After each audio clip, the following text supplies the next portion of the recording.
Ang nilaalamang aralin sa video na ito ay una, ano ang tekstong expository?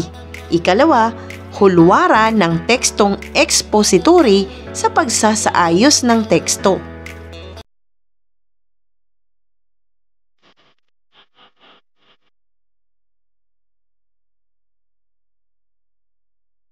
Ano nga ba ang tekstong expository? Ito ay isinulat upang maglayong magpabatid, maglarawan, maglahad ng mga impormasyon, gumanyak at iba pang gawaing pagpapahayag na nangangailangan ng malinaw na pagpapaliwanag. Ang organisasyon o istruktura na nilalaman ng mga ito ay depende sa anyo o genre ng bawat teksto. Journal, sulat, pitak, editorial, brochure, mapa at iba pa. Ayon sa mungkahi ni Heller 1995, ang tekstong expository ay nararapat na linangin sa mga mag-aaral na pinaniniwalaan niyang malaki ang maitutulong sa kanilang proseso ng pagkatuto at sa kanilang mga gawaing pampaaralan. Ang tekstong expository ay nagbibigay kahulugan, naghahambing ng pagkakaiba, pagsusuri, pagtukoy sa sanhi at bunga, at pagtukoy sa suliranin at solusyon. Narito ang hulwaran ng tekstong expository sa pagsasaayos ng teksto. Unang bilang, pagbibigay kahulugan o definisyon. Layunin nitong iugnay ang isang salita sa damdamin at karanasan ng tao. Pag-uugnay din ito ng salita sa bagay at maging sa pangyayari. May dalawang paraan sa pagbibigay ng definisyon. Una, formal o denotasyon. Ito ang palasak na gamitin sa pagbibigay ng kahulugan na itinuturing na isang makaagham na paraan. Ito ay kahulugang makikita sa diksyonaryo at mga aklat ukol sa terminolohiya. Ikalawa, informal o konotasyon. Ito ang pagbibigay kahulugan na ginagamitan ng pansariling pananaw na maaaring ibatay ayon sa karanasan ng tao o pangkat ng tao. Karaniwang ginagamit ito sa mga salitang mahirap bigyan ng kahulugan sapagkat nangangailangan ang mga ito ng malalalim na pagpapaliwanag at ginagamitan ng paghahambing. Ikalawa, pagsusunod-sunod.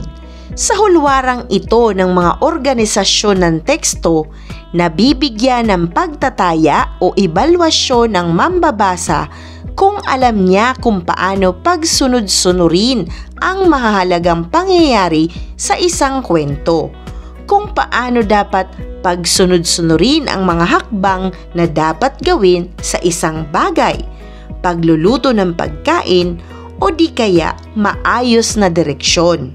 Mayroon tayong uri ng pagkakasunod-sunod. Una, sequential.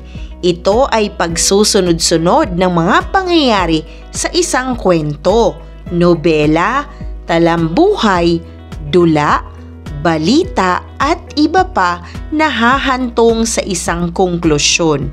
Karaniwang ginagamitan ito ng mga salitang una, pangalawa, pangatlo, susunod at iba pa. Ikalawa, chronological. Ito ay pagsusunod-sunod ng mga impormasyon at mahalagang pangyayari ayon sa kung kailan nangyari.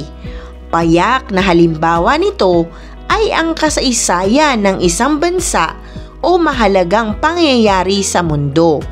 Karaniwang ito ay may petsa gaya ng tiyak na araw at taon upang malaman kung kailan nangyari ang kasaysayan.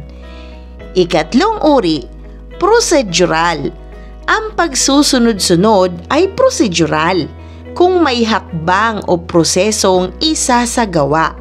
Maaaring ito ay kung paano gawin ang isang bagay, pagluluto at pagsusunod sa direksyon. Ikatlong hulwaran ay suliranin at solusyon. Isang normal na pangyayari ang pagkakaroon ng problema sa buhay at kasunod naman ang pagbibigay dito ng solusyon. Sa isang tekstong binasa, lalo na kung ito ay akdang pampanitikan, umiikot ang kwento sa tinatawag na tungkulin o suliranin patungo sa resolusyon o kakalasan kung saan binibigyan ng kalutasan ang naging problema sa kwento. Ika-4 na hulwaran ay ang paghahambing at pagkukontrast. Binibigyan diin sa tekstong ito ang pagkakatulad at pagkakaiba ng mga kaalaman, konsepto, pangyayari sa tao at iba pa.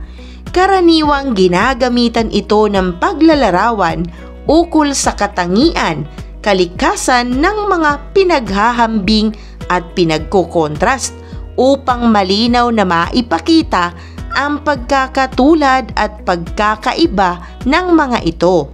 Ika-5 hulwaran ay sanhi at bunga. Ang sanhi at bunga ay malinaw na nagpapaliwanag ang mga teksto ng pinagmulan o sanhi ng isang pangyayari. Magandang gamitin ito sa pag-aanalisa ng paksa na susuri ng tagabasa ang relasyon ng mga bahagi sa kabuuan nito. Ipinapahayag din sa sanhi at bunga ang magiging bunga o kinalabasan ng pangyayari at malinaw na naipaparating ng sanhi at bunga sa mga mambabasa ang kabuuan ng mga ideyang tinalakay.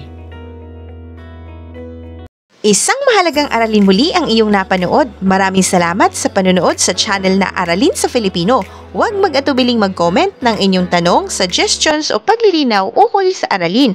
Munting kahilingan sa iyong kaibigan, paki-like, share and subscribe para updated ka sa mga susunod pang bagong video ng Aralin mo sa Filipino.